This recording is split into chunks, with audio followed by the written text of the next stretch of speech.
Welcome to Farm Connections. I'm your host, Dan Hoffman. On today's show, we talk to National Ag Speaker David Kohl about trends in agriculture. Lynn Kittleson gives us a report on the new FAA rules for drones, and Kent TC discusses the seasonality of crop prices. Coming up first, I talk with Dr. Eric Watkins about grass. Stay with us, Farm Connections is next.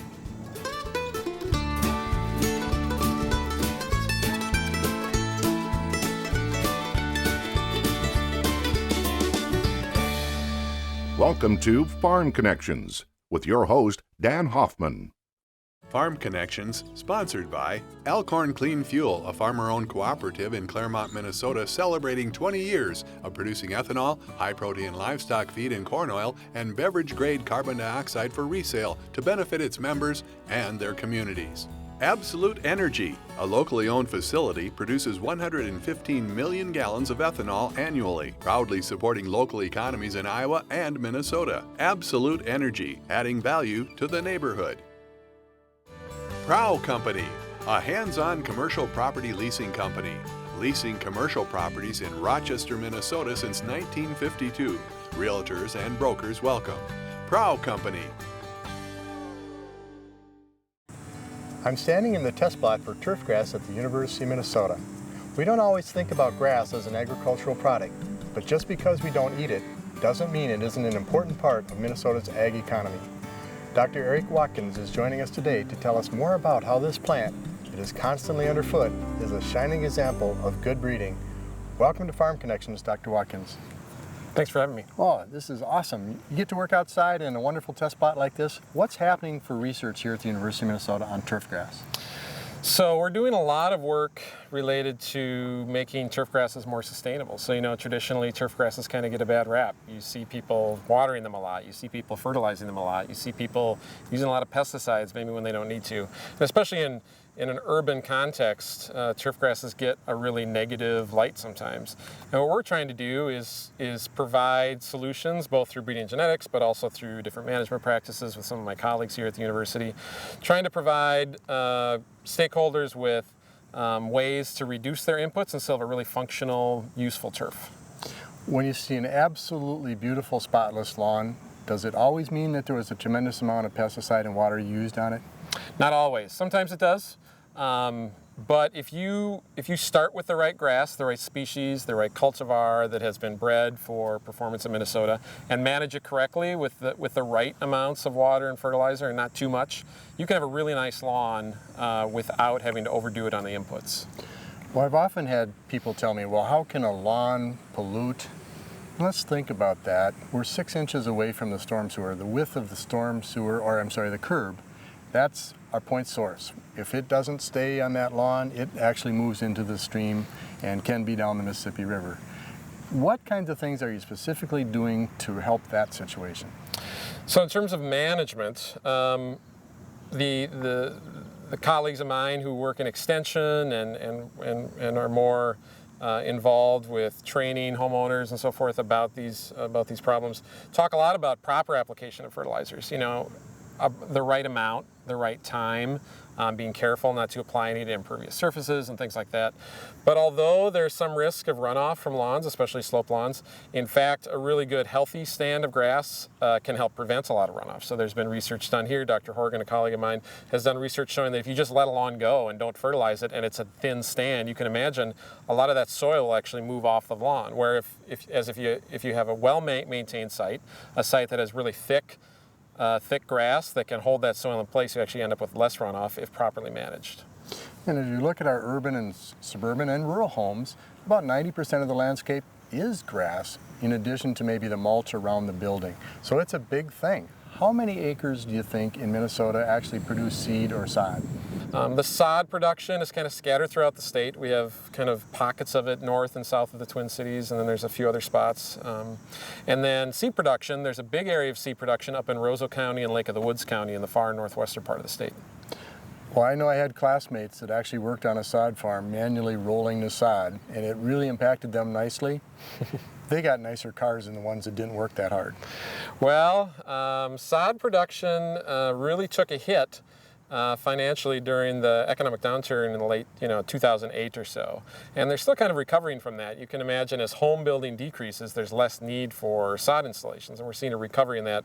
One of the things we're doing at the university to try to help sod producers is working with the Minnesota Department of Transportation on new ideas for roadside grasses. So we do a lot of work on roadsides funded by the Department of Transportation. And one of the things we're doing is trying to find mixes of sod that are different than have traditionally been used that will be able to withstand the salt stress that you get during the winter in Minnesota. And that's providing a new product for some sod producers.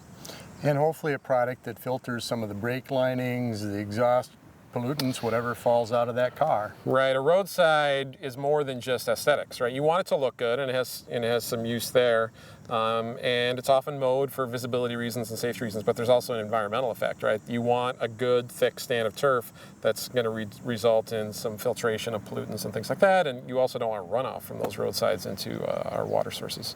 Expensive. Roads are very expensive to replace, so we want to protect them, right? They're very expensive to replace, and some of your viewers may have noticed that a lot of times those initial roadside vegetation installations fail, and it's a big cost to redo those. And that's one of the things we're working with MnDOT on is how can we pick the right grasses, the right management practices to make sure that that roadside performs well and functions well for all these reasons, both aesthetics and then environmental effects.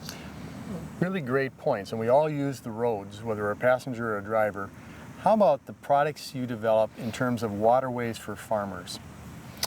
So that's a good question. It's not one I have thought about a lot, but some of the grasses we work on would work well in that kind of no-mow situation, and it kind of depends on how much, how far up the bank it would be, for instance, and how much water there would be.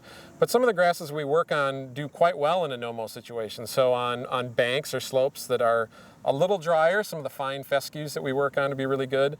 Tall fescue is a grass that has really deep roots that can survive under those high water conditions and still do well to hold that soil in place. We're at your research plot. We see the top or the above ground. What's going on below the ground? How much mass below compared to up? So a lot of our plots here are maintained like for a home lawn height of 2 to 3 inches.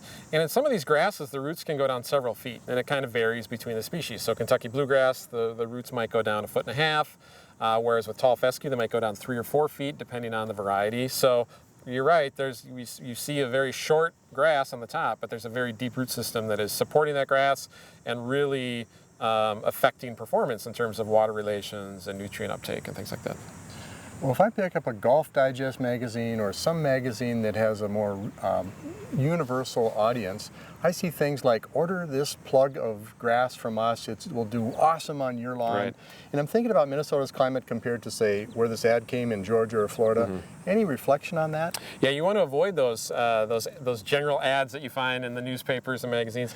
A lot of times those ads are advertising grasses that are really best for the southern U.S., so zoysia grass, for instance. It's a grass that does really well in the southern U.S., very drought tolerant. You can grow it here, it'll survive, but they go dormant when it's a little cooler, so you might have grass that's green for maybe like 3 or 4 months. And so you'll see those lawns once in a great while, like in Minneapolis or St. Paul if you're driving around in May and there's just a completely brown lawn, and then you go back in July and it's really green. But for the most part, we want lawns that function the whole season. We don't want lawns that are brown in the spring and the fall. So we commonly tell people to avoid those ads in the Sunday paper that seem like they're not quite right. Well, we want to support the University of Minnesota on their research efforts. How do we know that we're buying a product that is actually good for Minnesota? So in turfgrass, this is a tricky situation because most homeowners go to the hardware store, the local co-op, and look for grass seed. And oftentimes, they don't really know what they're looking for. I often will watch people buy grass seed, and they're very confused. They don't know what to look for. So usually you'll look at a bag, and you'll notice the price, and then you'll notice if it's good for sun or shade. But there's all these other things that are important too. Water use, how much do you have to mow it, how much fertilizer does it need, does it get any diseases? So one way that consumers can inform themselves about which grasses to use is to look up information on websites through extension services or other similar agencies. So in our case, we have a website at turf.umn.edu where we put all our cultivar evaluation results. So At the Research Center, we have thousands of plots, and we evaluate them throughout the whole summer, and then there's a number that we can give you that says how well it performs, right? So you can compare varieties, and you can get actual data from Minnesota Performance. Another thing you can do is go to the website of the National Turfgrass Evaluation Program, which is ntep.org, and that's another place where you can get data from around the country on performance. So if you lived in southern Minnesota, for instance, you might look at NTEP data from Ames, Iowa, or Madison, Wisconsin, or St. Paul, Minnesota. So those are ways that you can get some data to make informed decisions when you spend money on grass seed. Can our audience use that data to decide how often they need to mow that lawn? That data might be there, but if on our website and other extension websites, there's just general information about the species. So let's say you had a Kentucky bluegrass and you watered a little bit, fertilized a little bit, you can read articles about how much to mow it. So Kentucky bluegrass, you probably have to mow at least once a week. Some of the other grasses we work on, the fine fescues, for instance, which we really are recommending for people who don't want to put a lot of inputs into their lawn, those fine fescues might need to be mowed every 2 weeks or less during the summer when it's hot and dry. So the differences in how much they have to be mowed are really a species difference. So if you just kind of know a little bit about the major species we might use in Minnesota, you can get some information. You can have knowledge about how much mowing needs to be done. Nice, and it's improving the environment if we don't have soil moving around in the air or in the water. That's right. Whatever you can do to hold that soil in place is great, and there's other effects that turf has. It has a cooling effect. You can imagine a city that didn't have any grass. It's going to be a lot hotter.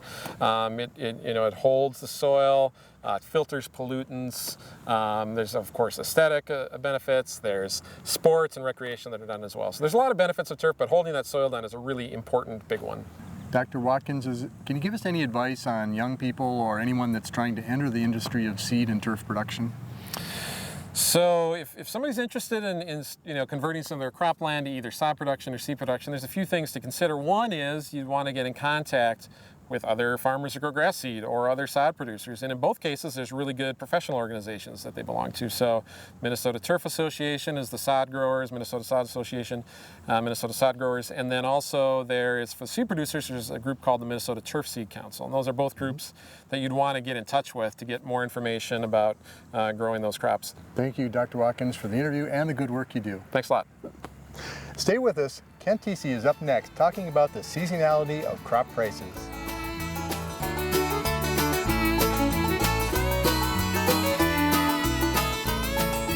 Thanks, Dan. In 2016, for the second year in a row, we saw a rapid decline in corn and soybean prices after July 1st.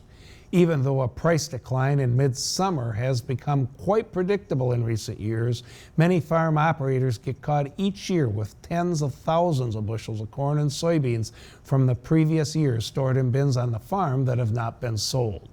Being forced to sell this unpriced grain after July 1st and before the harvest season for the following year can be quite costly. University of Minnesota data for December corn futures over a 25-year period from 1990 to 2015 shows that corn prices peak between April 1st and July 1st in most years. November soybean futures follow a similar pattern, however not quite as consistent. About the only time this doesn't exist is in the year of a major drought or other weather problems such as the national drought of 2012. This price drop around July 1st usually coincides with the late June USDA crop acreage report.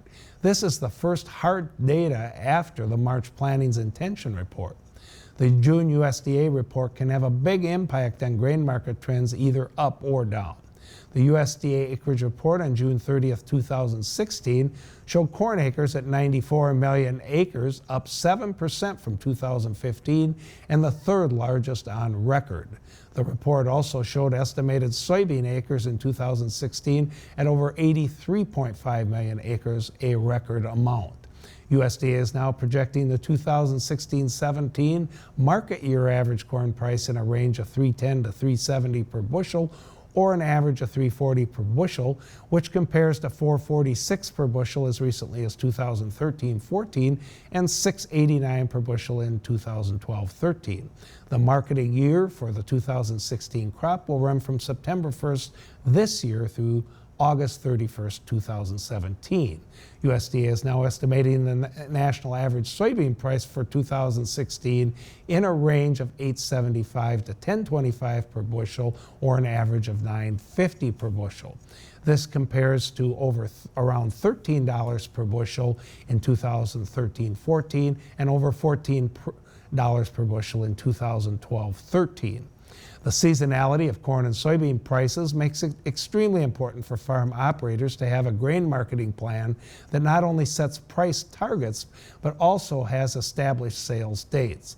In most years, it has been a good management practice to have the market price set on most grain in storage by July 1st in a given year. Failure to have a sound grain marketing strategy can lead to serious financial challenges for some farm operators. This has been Kent Tesey, and we'll talk to you next time.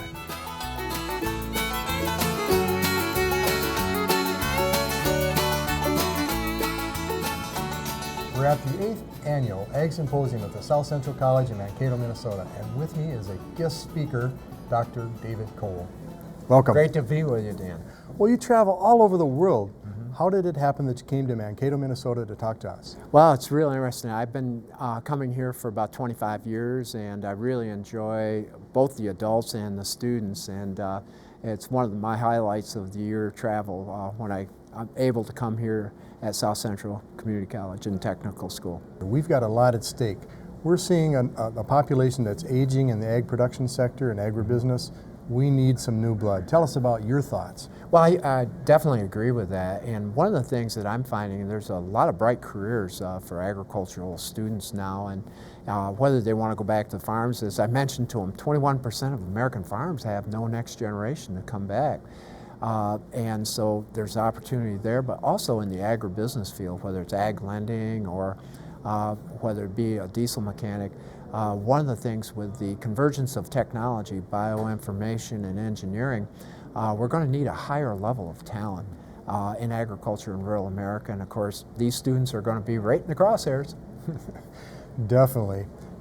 Who do farmers go to when they need reliable information? In other words, who do they listen to?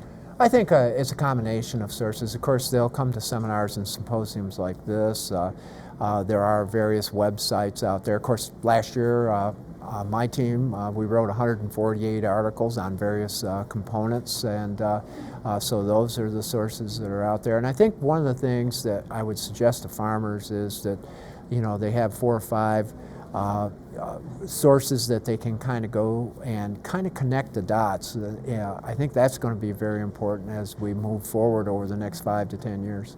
During the presentation, you spoke about how many farms do not have successors. Can you elaborate on that? Yeah, I mentioned it's about 21% of the farms do not have the next generation to come back, because oftentimes their youngsters have gone off to the cities and different things. So one of the things that I find, sometimes the adults will come in and use sessions like this as a scouting combine. Sounds like the NFL or the NBA. But what they're trying to do is identify youngsters. And one of the things I encourage youngsters is take 1 or 2 internships. Go out and see what the culture of that farm is and see if you're compatible with that culture. And so I think this is a golden opportunity between now and 2025 for a number of young people out here. 2025, what's special about that? I like to always look a decade ahead. And, as Wayne Gretzky often said, he says, you don't go where the puck is, you go anticipate where it's going to be. And I think in skating, right now, I like to look at the year 2025 because it's 10 years ahead. And I like to look at whether it's consumer trends, environmental trends, or workforce trends, or global trends. It's very important to I call it 2020 foresight, not 2020 hindsight, 2020 foresight. Get up there, get the periscope out, see what some of the trends that are coming at, so then you can position your business, or you can position your personal lives and your family lives to be able to take a proactive opportunity. Well, looking out 10 years, what do you see? One of the things that I see, the millennials, 18 to 34, they're going to drive political, consumer, and social trends, not only here but around the world. And every business has to have a millennial strategy. That is definitely one of the trends. We're going to see more and more emphasis placed on food safety, food traits. It's going to splinter the marketplace. Water. We'll be fighting wars over water. Where we fight wars over oil now, it'll be the great water wars of of this century are definitely going to be out there. And also, I think one of the things is education and training is going to change. You're going to see online, you're going to see blended education where it's online but high-touch education. And the other element is getting exposure to some of the changes that are occurring globally, because see, 94% of the customers are outside the United States of America. And if we don't engage the world, we'll basically suffer like we did in the Great Depression. Fascinating stuff. What advice would you have to people that are kind of transitioning out of their farming career? Oh, one of the things is have a plan. And matter of fact, for young people that are coming into agriculture, I tell them to have a plan, but also transitioning out. And as I told the women's group, oftentimes if people go cold turkey, I'll see them in the obituaries in 6 to 12 months because they lose their reason for living. And so one of the things that I find is oftentimes as they transition out, they can be tremendous mentors. And they can be energized by the mentees or the younger generation out there, but as they're transitioning out, they've got to be thinking about later lifetime health care costs. As I've spoke to the women's group, things like long-term health care, where you're going to live, what role are you going to play in the farm. These are critical, crucial conversations that agriculture producers have to have in their what we'd call vintage years, not their older years, but their vintage years. And we need the experience and the knowledge that those vintage people can share for us. Absolutely, absolutely. I really find that, the farms that go on the 3rd, 4th, 5th generation, they're very, very sharing. They're very open to ideas. And moms and dads and grandpas, they were independent. The future generation is going to have to be interdependent, depending on outside resources such as the lender, such as the supplier, the consultant. And so over the next 4 or 5 years, there's an old saying, 60% of the U.S. farm ground is going to change hands in the next 15 to 20 years. There's going to be a lot of opportunity if both generations can come together. With less and less ag producers, certainly in the United States, what are some challenges they have? Who listens to farmers? Yeah, this one is kind of a scary challenge. And I gave the statistics this morning. 70% of the world population will be urbanites by 2050. And 2 generations, 85% of Americans are 2 generations away from the farm. And I think it presents a consumer challenge, a political challenge, but also what we call the social license to farm. When I was in Canada last week, that was a big term. Do we have the social license to farm? And the only way we'll get the social license to farm is interconnect with the disconnected urbanites. And that's going to be one of the, I would say, top 5 challenges coming at us in the next few years. Because that ties to policy and what we can and cannot do. Policy, regulation, consumers, it's a whole host of aspects. And I'll be very candid with you, in our creamery and our dairy businesses, these are some of the issues that we discuss in strategic planning because it's going to be real critical to our success. Including labeling and a million other regulations. Oh, absolutely. As I mentioned, a number of food safety people are going to be hired this year. 7,500 will be hired in the next 5 years. And so as we splinter that marketplace, food safety is going to come right down to the farmer's market and to the small farm. Dr. Kohl, it's always fascinating. Thank you so much. Oh, so much, and keep up the good work. And boy, there is a strong future for American agriculture out here, and appreciate all the good work you do. You're welcome. Stay tuned for more on Farm Connections.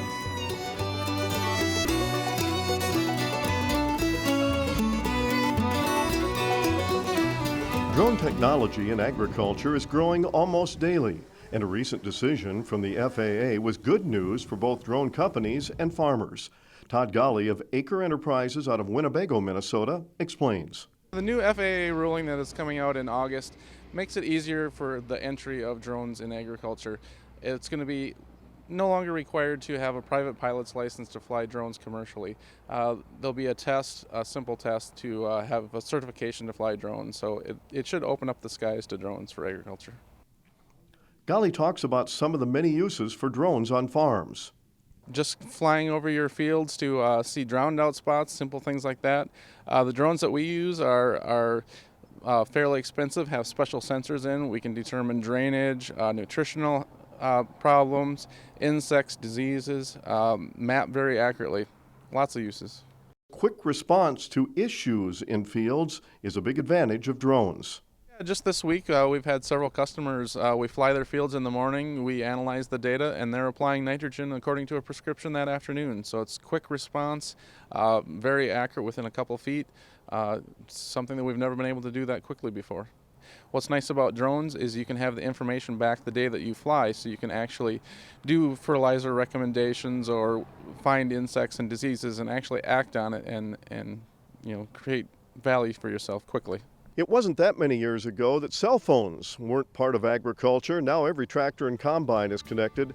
Onboard computers, self-steer, and now drone technology. Who knows? It may be a staple on every farm. This is Lynn Kettleson reporting. Thanks for joining us on this episode of Farm Connections. I hope to see you next time.